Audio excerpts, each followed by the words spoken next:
1978 کے بعد افسانہ جنون نکسلیوں کے مسائل پر لکھا، جو اپریل 2017 میں تحریر نو ممبئی میں شائع ہوا۔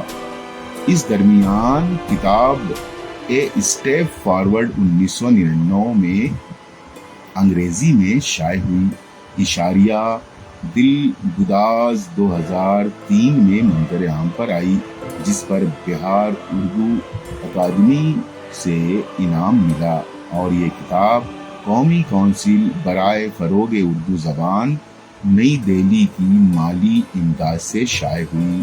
پھر philosophy and education curriculum transaction 2007 انگریزی میں Mahatma Gandhi national movement philosophy اور کنسٹرکٹیو ورک 2007 ہندی میں شائع ہوئی۔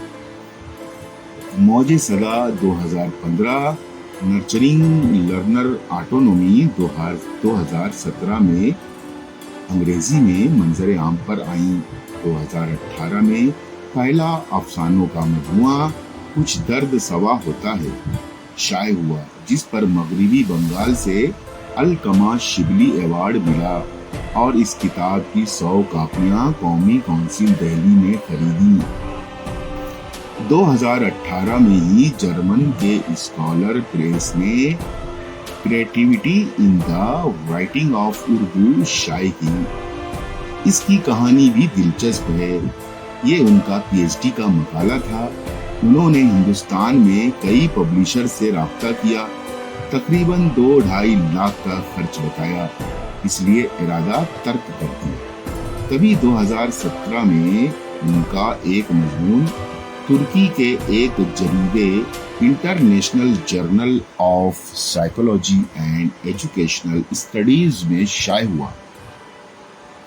کئی پبلشرز نے رابطہ کیا۔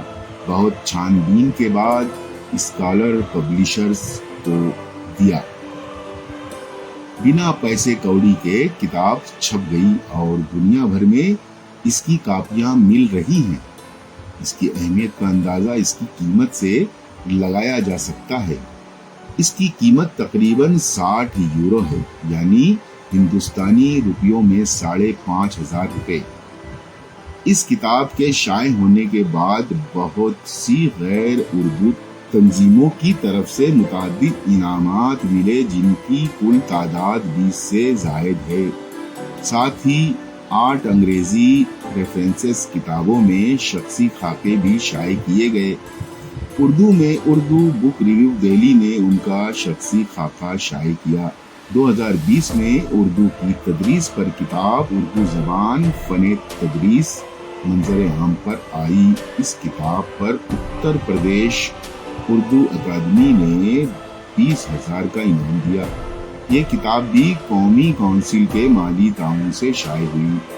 2020 میں پاکستان کے آرٹس پبلیکیشنز سے بچوں کی کہانیوں کی کتاب اڑن زون اور جرم کی ملکہ شائع ہوئی۔ پاکستان سے ہی 2023 میں سزا حسین کی ترتیب دی گئی کتاب رنگ فسوں میں 2 افسانے لپ لاک اور درد میں مسکراتی مونالیزا شامل کیے گئے، جبکہ 2023 میں ہی ڈاکٹر اطہر مسعود کی ترتیب دی ہوئی کتاب روہل کھنڈ میں اردو افسانہ میں ایک افسانہ خواہش ناتمام شامل ہے۔ انہوں نے NCERT کی متعدد درسی اور غیر درسی کتب اردو کی تیاری میں ممبر کی حیثیت سے شرکت کی۔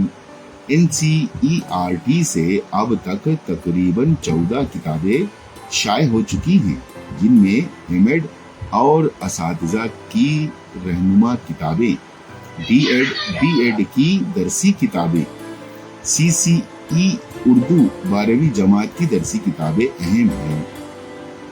آپ نے Maharashtra state board of secondary و ہائر سیکنڈری پونے کی 10ویں جماعت کے لیے تعارف اردو بھی شائع کی ہے۔ جناب غلام مومن صاحب کے زمانے میں وہ بال بھارتی سے بھی جڑے رہے اور متعدد کتابوں کی تیاری میں ممبر کی حیثیت سے شرکت کی۔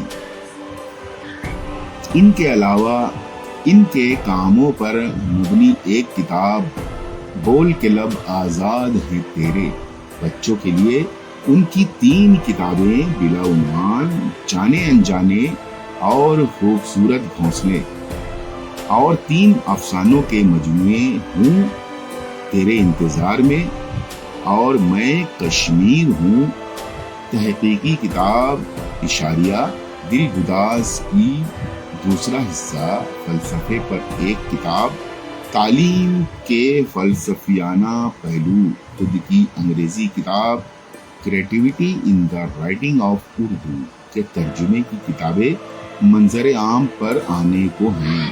فی الحال وہ نیا نظریہ میں ایک کالم، میں جو لکھوں خونے جگر سے، لکھ رہے ہیں۔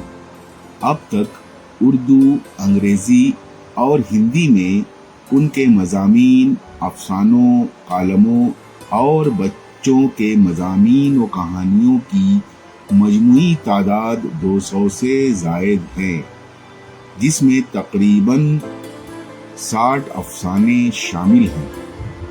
اس کے علاوہ وہ مختلف تنظیموں سے بھی جڑے ہوئے ہیں، جس کے ذریعے فلاحی کام بھی انجام دے رہے ہیں۔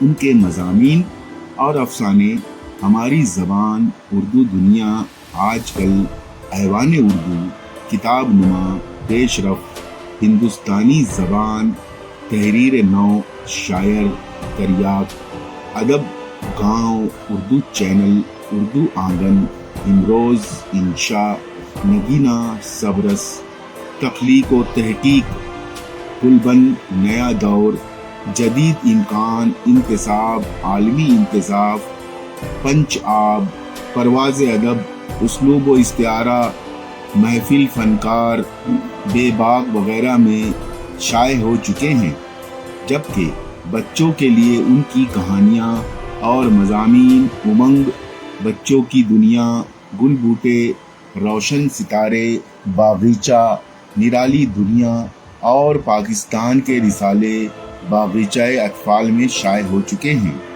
ان کے انگریزی مضامین EduTrack, international journal of psychology and educational studies, ترکی، سنشودھن چیتنیہ میں شائع ہو چکے ہیں۔ جہان اردو، شعر و سخن، برقی سائٹس پر بھی ان کے متعدد مضامین اور افسانے شائع ہو چکے ہیں۔ اس کے علاوہ انقلاب، ممبئی اردو نیوز، اودھ نامہ، لازوال، نیا نظریہ، راشٹریہ سہارا، الحیات، صدائے بسمل، آواز، اردو ٹائمز، انوار قوم وغیرہ اخبارات میں تعلیمی اور سیاسی مضامین شائع ہوتے رہتے ہیں۔ انہوں نے اپنے افسانوں کے موضوعات کا انتخاب موجودہ سیاسی، سماجی، معاشی، اخلاقی منظرنامے سے کیا ہے۔ سماج میں ہو رہی ناانصافی اور مظالم کے خلاف آواز اٹھائی ہے۔ جھوٹ، فریب، مکاری، مادہ پرستی، اخلاقی قدروں کی تنزلی، خود غرضی، بے حسی، حیوانیت، سیاست کے گھناؤنے کھیل، رشوت کا چلن، قدروں کی پامالی، رشتوں کی بدحالی، خاص طور پر بزرگ، ضمیر فروشی، بے حیائی، مرد کا مرد سے، عورت کا عورت سے رشتہ، غریبوں اور عورتوں کا استحصال، نوجوانوں کو دہشت گردی میں جھونکنا جیسی باتوں کو اپنے افسانوں میں جگہ دی۔ آپ نے دہشت گردی، فرقہ وارانہ فسادات، منشیات، کشمیریوں کے مسائل، تارکین وطن یعنی مہاجر، بے جا قانون، کسان آندولن، کورونا، نکسلواد، ہم جنس لو جہاد، نوٹ بندی جیسے مسائل پر افسانے لکھے ہیں۔ جہاں تک کرداروں کا تعلق ہے، آپ نے آدمی کے سامنے عورت کو لا کر کھڑا کر دیا ہے۔ یہ وہ کردار ہیں جو مظلوم ہیں، لیکن انسانی قدروں کو ان کو پاس ہے، اور وہ سماج سے لڑنے اور سماج کی برائیوں کو اجاگر کرنے میں پوری طرح کامیاب ہیں۔ ان کے کردار نڈر، بے باک، حساس ہیں۔ عورت کے کردار کو زیادہ مضبوطی دی ہے۔ ساتھ ہی ساتھ جانوروں کے ذریعے بھی افسانوں کی ترسیل کی گئی ہے۔ آپ نے افسانوں کو خط کی شکل میں بھی لکھا ہے۔ آپ کے افسانوں میں فلیش بیک کی تکنیک بھی پائی جاتی ہے۔ اردو زبان فن تدریس 2020 قومی کونسل برائے فروغ اردو زبان نئی دہلی کے مالی تعاون سے شائع ہوئی۔ کچھ درد سوا ہوتا ہے افسانوں کا مجموعہ 2018 قومی کونسل برائے فروغ اردو کے مالی تعاون سے شائع ہوئی۔ Creativity in the writing of Urdu scholar press Germany 2018۔ Nurturing learner autonomy e book 2016 print 2017۔ Mauj Sada 2015 philosophy and education curriculum transaction 2008۔ Mahatma Gandhi قومی تحریک فلسفہ اور تعمیری کام 2008۔ اشاریہ دل گداز 2003 قومی کونسل برائے فروغ اردو زبان کے مالی تعاون سے شائع ہوئی۔ اے اسٹیپ فارورڈ 1999 2022 میں جرم کی ملکہ بچوں کی کہانیاں پاکستان سے شائع ہوئی۔ ووڈن زوم بچوں کی کہانیاں 2022 میں پاکستان سے شائع ہوئی۔ NCERT کی متعدد درسی اور غیر درسی کتب اردو کی تیاری میں ممبر کی حیثیت سے شرکت کی۔ اب تک تقریباً 11 کتابیں NCERT کی شائع ہو چکی ہیں۔ آموزش کا جائزہ 2023 تعلیمی تحقیق حصہ اول اور دوم رہنما کتب زیر ترتیب اساتذہ M.Ed طلبہ اور تربیت یافتہ اساتذہ کے لیے 2023 شمولیاتی تعلیم B.Ed اور B.Ed کے لیے 2021 عملی تحقیق رہنما کتاب زیر ترتیب اساتذہ اور تربیت یافتہ اساتذہ کے لیے 2021 اردو زبان کی درسی D.Ed کی درسی کتب حصہ اول 2021 اور حصہ دوم 2021 اردو تدریسیات B.Ed کی درسی کتاب حصہ اول 2015 اور حصہ دوم 2016 CCE اردو نئی آواز تدریسی کتاب 12ویں کے لیے 2021 تعارف Urdu editor 2008 Maharashtra state board Pune. انعامات اردو زبان فن تدریس پر اتر پردیش اردو اکیڈمی سے 20,000 کا انعام 2020۔ کچھ درد سوا ہوتا ہے افسانے پر مغربی بنگال اردو اکیڈمی سے علقمہ شبلی انعام 2020۔ اشاریہ دل گداز پر بہار اردو اکیڈمی سے انعام 2008۔ مہاراشٹر ساہتیہ اردو اکیڈمی سے مثالی مدرس award 2020۔ India most dynamic achievers award 2021۔ Most outstanding service award new Delhi 2021۔ موگو national innovation award Himachal Pradesh 2020۔ Research excellence award Karnataka 2020۔ Global teachers award 2020۔ Award for contribution at international stage Punjab 2020۔ Best outstanding academic national award Tamil Nadu 2020۔ Asia achievers of the year New Delhi 2019۔ Bharatiya Shiksha Ratan award West Bengal 2018۔ APJ Abul Kalam award Karnataka 2018۔ Rising personality of the year award new Delhi 2018۔ Indo global award for excellence in education new Delhi 2018۔ Asia leading award for intellectual people new Delhi 2018، Asia Pacific emerging gold star award new Delhi 2018، Bharat excellence award new Delhi 2018، leading educationist of India award 2018 new Delhi, Mahatma Gandhi award 2018، مجموعی خدمات پر Anjuman Islam trust سے achievement trophy 2015، Kerala SCERT کی جانب سے master trainer trophy 2013، books today کی طرف سے author of the year award 2008، Anjuman Islam trust سے بیسٹ ٹیچرز ایوارڈ 1996، اعزازات، جنوری مارچ 2020 کے اردو بک ریویو میں شخصی خاکہ، educational and research who is who in India میں شخصی خاکہ 2019، Asia man and woman of achievement میں شخصی خاکہ 2018، Koh Noor personalities of Asia میں شخصی خاکہ 2018، ایشیا پیسیفک ہو از ہو میں شخصی خاکہ 2018 اور 2019، famous Indian nations who is ہو میں خاکہ شخصی خاکہ 2018، ایشیا ایڈمائربل اچیورز میں شخصی خاکہ 2018، امریکہ ایشیا ہو از ہو میں شخصی خاکہ 2018، اس کے علاوہ کمیونٹی سروس کے تحت کالج کے نزدیکی علاقوں میں مختلف مسائل سے آگہی، جس میں تعلیم کی کمی، تعلیم کے مواقع، سماجی مسائل پر اسٹریٹ پلے، ریلیاں، ممبئی یونیورسٹی اور انجمن اسلام اور دیگر تنظیموں کی تقریبات میں شرکت کرتے رہے ہیں۔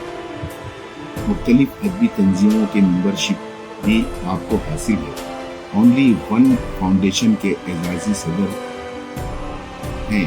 اس تنظیم کے تحت پڑھو گے تو سیکھو گے سلوگن کے ساتھ ممبئی، نوی ممبئی اور رائے گڑھ کے مختلف علاقوں لائبریریوں کا قیام، اسکول کھولنا، اسکالرشپ وغیرہ کی فراہمی بھی شامل ہے۔ شکھر NGO میں اعزازی ڈائریکٹر کی حیثیت سے سماجی فلاحی خدمات انجام دینا، اس کے تحت لڑکیوں کے ہنر پر زور دینا اور کمپیوٹر سینٹرز کا قیام بھی شامل ہے۔ مون اسٹار گلوبل اسکول میں سابق اعزازی ایڈوائزر کے طور پر تعلیم سے متعلق مشورے دیتے رہے ہیں۔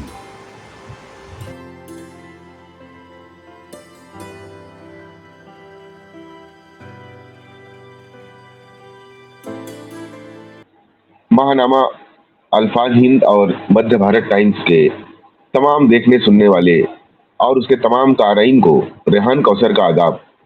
آج ہمارے بیچ سینئر افسانہ نگار، محقق اور تنقید نگار نوی ممبئی سے محمد قمر سلیم صاحب ہمارے درمیان اپنے دو نمائندہ افسانوں کے ساتھ ہمارے درمیان موجود ہیں۔ میں جناب محمد قمر سلیم صاحب سے بہت ہی ادب اور احترام کے ساتھ ان سے درخواست کرتا ہوں کہ وہ اپنے دونوں افسانے جو ہے وہ ہمارے تمام ناظرین اور تمام سامعین کو جو ہے وہ پڑھ کر سنائیں۔ میں مائک محمد قمر سلیم صاحب کے حوالے کرتا ہوں۔ آداب، شکریہ ریحان صاحب۔ میرا پہلا افسانہ ہے دودھ کی قیمت۔ آج ان کے فاقے کا دوسرا دن تھا۔ رگو صبح اٹھا تو ناشتے میں صرف پانی تھا، پانی بھی کئی روز کا جمع کیا ہوا۔ اس نے پیٹ بھر کے پانی پیا اور آج پھر اپنی قسمت آزمانے نکل پڑا۔ وہ جھگی سے نکل ہی رہا تھا کہ اس کی عورت دلاری اپنی 2 مہینے کی بیٹی چنیا کو لیے ہوئے اس کے پیچھے پیچھے آئی۔ چنیا اس کے سینے کو زور زور سے چوس رہی تھی، شاید دودھ کا خزانہ بھی ختم ہو چکا تھا۔ دلاری نے حسد بھری نگاہ سے اپنی ایک بار چنیا کو دیکھا، پھر آنکھوں میں آنسو لیے رگو کو دیکھنے لگی، مانو کہہ رہی ہو، دیکھو آج خالی ہاتھ مت آئی ہو، چنیا کو بھی ڈاکٹر بابو کے پاس لے کر جانا ہے، 3 دن سے بخار نہیں اترا ہے۔ چنیا ان کی 1.5 سال کی بیٹی کا نام تھا۔ رگو کی نظریں دلاری سے ملی، لیکن وہ اس سے نظریں نہیں ملا پا رہا تھا۔ ملاتا بھی کیسے؟ تقریباً 3 مہینے سے تو بیکار بیٹھا تھا۔ جب سے نوٹ بندی ہوئی تھی، اس کے کھانے پینے کے لالے پڑ گئے تھے، کام ملنا بند ہو گیا تھا۔ اگر کبھی کہیں کام ملنے کی امید ہوتی بھی تو پہلے سوال کیا جاتا، بینک کھاتا ہے؟ اب غریب آدمی کھاتا کھولنے کے لیے پیسے لائے یا ان سے اپنے گھر کا چولہا چوکا چلائے؟ کبھی کبھی ہفتہ 10 دن میں کوئی مزدوری مل جاتی تو گھر میں کھانا بن جاتا۔ دلاری بھی گھر گھر جھاڑو پوچھا اور برتن مانجنے کا کام کرتی تھی۔ نوٹ بندی سے پہلے دونوں کام کرتے تھے تو اچھی طرح گزارا ہی نہیں ہوتا تھا، بلکہ وہ کچھ پیسے بھی بچا لیتے تھے۔ دلاری امید سے تھی، اس لیے ڈاکٹر نے اس سے کام کرنے سے منع کر دیا تھا۔ وہ بھی 3 مہینے سے کام پر نہیں جا رہی تھی۔ ان لوگوں نے جو کچھ پیسہ جمع کیا تھا وہ چنیا کی ولادت میں ختم ہو گیا۔ جو کچھ بچا اس سے گھر چل رہا تھا، لیکن ادھر 3 دن سے تو گھر میں چولہا بھی نہیں جلا تھا۔ پرسوں کی بچی ہوئی باسی روٹی تھی جو کل دلاری نے اپنے مرد کو کھلا دی تھی۔ جب رگو نے اس سے کھانے کو کہا تو اس نے کہہ دیا وہ کھا چکی ہے۔ چنیا کے منہ میں تو ایک دانہ بھی نہیں گیا تھا۔ ادھر چنیا تھی کہ اپنی ماں کے سینے سے لگی ہوئی سینے کو اتنی زور زور سے چوس رہی تھی کہ دلاری درد کی شدت سے چیخ پڑتی۔ رگو کام پر نکل گیا، چند قدم ہی آگے بڑھا ہوگا کہ کچھ یاد آیا اور لوٹ پڑا۔ اس نے اپنی عورت کو آواز دی۔ دلاری باہر آئی تو اس نے کہا، ارے سن، مسجد سے پانی لے ہاں چنیا کو ضرور پلائیو۔ تھوڑا رک کر وہ پھر بولا، ارے سن، تو ایسا کریو، اسو کو منہ کا پمنا وہ بھی مسجد کے پانی سے ہی دھوئیو۔ نہ نہ، بلکہ تو ایسا کریو، کپڑن کو گیلن کرن کہ اسو کے پورے شریر پوچھیو، مسجد کے پانی سے اس کا تاپ اتر جائے گا۔ دلاری خاموش کھڑی سنتی رہی اور جواب میں صرف ہو کہا اور سوچنے لگی، ٹنیا کا پپا بھی ٹنیا کے لیے کتنا پریشان ہے۔ وہ اندر آئی اور فرش پر بیٹھ گئی، ٹکٹکی باندھی ٹنیا کو دیکھے جا رہی تھی۔ کب ٹنیا کی آنکھ لگے اور وہ مسجد جائے۔ اس نے اپنا ہاتھ ٹنیا کے ماتھے پر رکھا، اس کا ماتھا جل رہا تھا۔ دلاری نے چنیا کو زمین پہ ڈالا اور کپڑا بھگو کر لائی اور ٹنیا کے ماتھے پر رکھ دیا۔ تھوڑی دیر میں ٹنیا کی آنکھ لگ گئی۔ دلاری نے ایک پھٹی ہوئی چادر اپنے کندھے سے گھما کر گلے میں باندھ لی، اس میں چنیا کو ڈال دیا اور 2 بوتلیں لے کر پانی لینے مسجد چلی گئی۔ مسجد جا کر اس نے سبیل سے 2 بوتلیں بھری۔ مسجد سے نمازی نکل رہے تھے، وہ چنیا کو مسجد کے دروازے پر لے گئی اور چنیا کو آگے بڑھا دیا۔ نمازی نکلتے اور اس کے اوپر پھونکتے ہوئے جاتے۔ دلاری نے ایک آہ بھری اور دل ہی دل میں اپنے آپ کو کوسنے لگی کہ وہ چنیا کو کاہے نہیں لائی، اس پر بھی پھونک پڑ جاتی۔ پھر خود ہی اپنے آپ کو تسلی دینے لگی، ارے مسجد کا پانی لے کر جائیے تو رہی ہوں۔ وہ پانی لے کر کچھ آگے بڑھی تو دیکھا بہت سے فقیر کھڑے ہیں اور ہاتھ بڑا بڑا کر بھیک مانگ رہے ہیں۔ اس نے سوچا پیسے تو اس کے پاس بھی نہیں ہے، پھر پتہ نہیں اس کے مرد کو آج بھی کام ملے گا یا نہیں۔ دنیا کو بھی ڈاکٹر بابو کو دکھانا ہے تو میں بھی کچھ بھیک مانگ لوں، لیکن اس کی غیرت نے یہ گوارا نہیں کیا، کیونکہ اب تک تو اس نے اور اس کے مرد نے محنت کر کے ہی اپنا اور بچوں کا پیٹ پالا تھا۔ نہیں، وہ ایسا نہیں کرے گی۔ اس کا آدمی تو لجا کے مارے مر جائے گا۔ نہیں، وہ وشواس گھات نہیں کرے گی۔ اور وہ لمبے لمبے ڈگ بھرتی ہوئی اپنی جھگی پر آ گئی۔ ادھر رگو آج جلدی ہی چوک پر آ گیا اور خوب دعائیں مانگ رہا تھا، ہے بھگوان، میری بٹیا کی خاطر مجھے کام دے دے۔ تبھی ایک آواز اس کے کان میں پڑی، ارے تم کام کرو گے؟ اس نے کہا، ہاں صاحب، مگر میں تمہیں 150 روپے دوں گا۔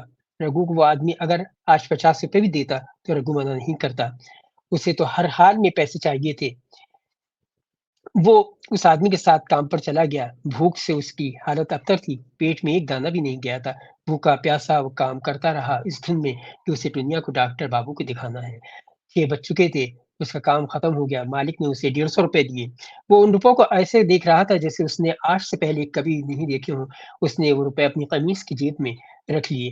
آج وہ بہت خوش تھا، بہت دن بعد اسے پیسے دیکھنے کو ملے تھے۔ اس کا بھوک سے وہی برا حال ہو رہا تھا اور چکر بھی آ رہے تھے۔ اس نے سوچا کچھ کھا لوں، گھر پہنچتے پہنچتے بہت دیر ہو جائے گی۔ سڑک کنارے ایک بڑا پاؤ والا تھا، اس نے 2 بڑا پاؤ کھائے اور 2 دلاری کے لیے بھی لے لیے۔ اس کے پاس اب 140 روپے بچے تھے۔ اس نے بہت سنبھال کر ان روپوں کو جیب میں رکھا اور تیزی سے گھر کی طرف بڑھنے لگا۔ تبھی ایک کار اس کے پاس سے گزری اور آگے جا کر ایک 9-10 سال کے بچے کو مارتی ہوئی نکل گئی۔ بچہ زمین پر گر پڑا، لوگ اس کی طرف بھاگے اور چیمی گوئیاں شروع ہو گئیں۔ بھگوان کا شکر ہے بچہ بچ گیا، اچھا ہوا زیادہ چوٹ نہیں لگی، ہائے ہائے نہ جانے کس کا بچہ ہے، وغیرہ وغیرہ۔ ہر کوئی آتا اور بچے کے ساتھ ہمدردی کا اظہار کرتا ہوا آگے بڑھ جاتا۔ رگھو بھی بھاگ کر ادھر آیا، اس کو بھی بہت دکھ ہوا۔ تھوڑی دیر بعد وہ بھی آگے بڑھ گیا، لیکن نہ جانے کیوں وہ واپس اس بچے کے پاس لوٹ آیا۔ اس نے بچے سے کچھ پوچھا اور اندر گلی میں کلینک میں لے گیا۔ ڈاکٹر نے اس سے کہا زیادہ چوٹ نہیں آئی ہے، میں نے پٹی کر دی ہے اور انجیکشن بھی دے دیا ہے، تم باہر سے دوائی لے لو، بچہ 2 دن میں ٹھیک ہو جائے گا۔ رگو نے کمپاؤنڈر سے دوائی لی اور بچے کو دینے لگا۔ اتنے میں کمپاؤنڈر نے رگو سے دوائی کے 100 روپے مانگے۔ رگو کے پیروں تلے زمین نکل گئی۔ وہ دل ہی دل میں کہنے لگا، ہے بھگوان، 100 روپے کہاں سے دوں؟ ابھی تو ٹنیا کو دکھانا ہے، پتہ نہیں اس کا کیا حال ہوگا۔ وہ سوچ کر کانپ گیا۔ اس نے کمپاؤنڈر سے کہا، کمپاؤنڈر بابو، یہ میرا بٹوا نہیں ہے۔ اس نے ایک سانس میں ساری ارداس سنا دی۔ کمپاؤنڈر نے کہا، اے چل پیسے نکال، سب ایسے ہی کہتے ہیں۔ رگو کہتا رہا، میرے پاس پیسے نہیں ہیں۔ کمپاؤنڈر نے اس کو پکڑ لیا اور اس سے اپنے آپ کو چھڑانے کی جدوجہد کرنے لگا۔ جب ہنگامہ زیادہ بڑھا تو ڈاکٹر نے اندر سے آواز دی، کیا ہوا؟ کمپاؤنڈر نے پوری بات ڈاکٹر کو بتا دی۔ ڈاکٹر نے کہا، ارے یہ کوئی خیراتی اسپتال تھوڑی ہے، کہاں کہاں سے چلے آتے ہیں۔ او بھائی پیسہ دے دے۔ رگو بار بار قمیص کی جیب کو جکڑ جا رہا تھا۔ جب کچھ نہیں بن پڑا تو کمپاؤنڈر نے اس کی قمیص کی جیب سے 100 کا نوٹ نکال لیا۔ رگو کی جان نکل گئی۔ وہ ڈاکٹر کے پیروں پر گر پڑا، بہت گڑ گڑایا مگر سب بے سود۔ ادھر دلاری نے مسجد سے آتے ہی چنیا کو زمین پر ڈالا اور مسجد سے کے پانی سے ٹنیا کا چہرہ صاف کرنے لگی۔ ٹنیا کا بدن بالکل ٹھنڈا پڑا تھا۔ اب وہ کٹوری سے میں پانی لے کر ٹنیا کو پلانے لگی۔ ٹنیا نے پانی منہ سے نکال دیا۔ اس نے پھر کوشش کی لیکن اس بار بھی اس نے پانی نہیں پیا بلکہ اس کے منہ سے جھاگ نکل رہے تھے۔ دلاری نے اسے تھپتھپایا اور چلانے، ٹنیا، او ٹنیا، میرے لال اٹھ، لے پانی لے لے، میرے بٹوا مسجد کا پانی ہے۔ لیکن ٹنیا کو نہ اٹھنا تھا اور نہ ہی وہ اٹھی۔ دلاری دہاڑ مار مار کر رونے لگی۔ اس کی آواز سن کر گلی کے سب لوگ اکٹھے ہو گئے۔ اب وہ رگو کا انتظار کر رہے تھے۔ رگو نے 40 روپے کو بہت ہی پوری طرح سے دبوچ رکھا تھا۔ وہاں سے ہو کر دھیمے دھیمے گھر کی طرف بڑھنے لگا۔ اب وہ ٹنیا کی دوائی کیسے لائے گا؟ دلاری چنیا کو دودھ کیسے پلائے گی؟ کھانا کیسے بنے گا؟ سوچتا ہوا گلی میں پہنچا۔ اس نے دیکھا اس کی جھگی کے آگے لوگ جمع ہیں۔ اس کا دل تیزی سے دھڑکنے لگا۔ وہ جلدی سے اپنی جھگی میں گھسا۔ اندر گھستے ہی اس کے ہاتھ سے بڑا پاؤ کم وہ پیکٹ گر گیا جو دلاری کے لیے لے کر آیا تھا۔ دلاری ٹنیا کو اپنی گود میں لیے بت بنی بیٹھی ہوئی تھی اور چنیا اس کے سینے سے چمٹی ہوئی تھی۔ رگو ٹنیا کے دیوانہ وار چومنے لگا۔ اس نے اسے اٹھا کر اپنے گلے سے لگا لیا اور پھوٹ پھوٹ کر رونے لگا۔ دلاری نے رگو کو ایک پرانی پھٹی ہوئی چادر دی۔ رگو نے ٹنیا کو اس میں لپیٹا اور گلی کے کچھ لوگوں کے ساتھ اسے شمشان گھاٹ لے کر چلا گیا۔ وہاں اس نے ٹنیا کو دفنا دیا۔ گھر آ کر وہ سر پکڑ کر زمین پر بیٹھ گیا۔ تبھی گلی میں شور مچنے لگا، اپنے کارپوریٹر صاحب نے رگو کی بٹیا کے مرنے پر کھانا بھیجا ہے۔ کارپوریٹر کے لوگ 2 بڑے بڑے پتیلوں میں کھچڑی لے کر آئے تھے اور رگو کی جھگی کے سامنے دونوں پتیلے رکھ دیے۔ انہوں نے گلی کے سب لوگوں کو بلایا، آ بھائی سب لوگ کھانا کھا لو۔ پھر انہوں نے اندر آ کر رگو سے کہا، رگو تو بھی کھانا کھا لے اور اپنی عورت کو بھی کھلا دے۔ رگو اور دلاری بڑی مشکل سے کھانا کھانے کے لیے تیار ہوئے، لیکن جب کھانے بیٹھے تو ایسے جیسے برسوں کے فاقہ زدہ ہوں، اور کھانا ختم کر کے ہی سر اوپر اٹھایا۔ دونوں پسینے میں شرابور تھے۔ اتنے محلے کارپوریٹر صاحب بھی رگو کی چوپڑی میں گھسے۔ رگو انہیں دیکھ کر سکتے میں آ گیا۔ ارے یہ تو وہی ڈاکٹر بابو ہیں جنہوں نے اس سے آج ہی علاج کے 100 روپے لیے تھے۔ وہ سوچ کر کانپ گیا، اگر انہوں نے کھانے کے پیسے مانگ لیے تو میں کہاں سے دوں گا؟ وہ سہم کر کھڑا ہو گیا اور ہاتھ جوڑ لیے۔ ڈاکٹر صاحب نے کہا، ارے بھائی رگو، تو نے ہمیں نہیں بتایا کہ تیری بٹیا اتنی بیمار ہے؟ ہم تو تم لوگوں کی سیوا کے لیے ہی بیٹھے ہیں۔ یہ تو نے بہت غلط کیا، ہم تو تیری بچی کا مفت علاج کرتے، تو اسے لے کر تو آتا۔ دلاری وہیں کھڑی تھی۔ اس نے ایک بھرپور نظر دلاری پر ڈالی اور رگو سے پوچھا، یہ تیری لگائی ہے؟ رگو نے اس بات میں سر ہلایا۔ ڈاکٹر نے جیب سے 500 روپے نکال کر دلاری کو دیے، لے رکھ لے، کام آئیں گے، اور اگر کوئی بھی ضرورت پڑے تو ڈریو مت، کلینک آ جانا۔ کارپوریٹر صاحب چلے گئے۔ جاتے ہی آہستہ آہستہ دوسرے لوگ بھی چلے گئے۔ غم سے نڈھال رگو ٹکٹکی باندھی دلاری اور چنیا کو دیکھے جا رہا تھا۔ چنیا بڑے مزے میں دلاری کے سینے سے لپٹی ہوئی چپڑ چپڑ کرتی ہوئی دودھ کی چسکیاں لے رہی تھی اور دلاری کے سینے میں ٹیسیں اٹھ رہی تھیں۔ اس کی مٹھی ڈھیلی پڑ گئی، اس میں دبا ہوا 500 کا نوٹ فرش پر گر گیا۔ بہت ہی خوبصورت اپنے لب و لہجے میں یہ محمد قمر سلیم صاحب تھے۔ میں تمام دیکھنے والوں سے درخواست کرتا ہوں کہ ضرور اس افسانے پر اپنے تاثرات، اپنے تبصرے جو ہے وہ ہمارے کمنٹ باکس میں پیش کریں۔ اب میں جناب محمد قمر سلیم صاحب سے درخواست کرتا ہوں کہ آج کی اس افسانوی فضا میں اپنا دوسرا افسانہ پیش کریں۔ شکریہ ریحان صاحب۔ میرے دوسرے افسانے کا عنوان ہے درد میں مسکراتی ہوئی مونا لیزا۔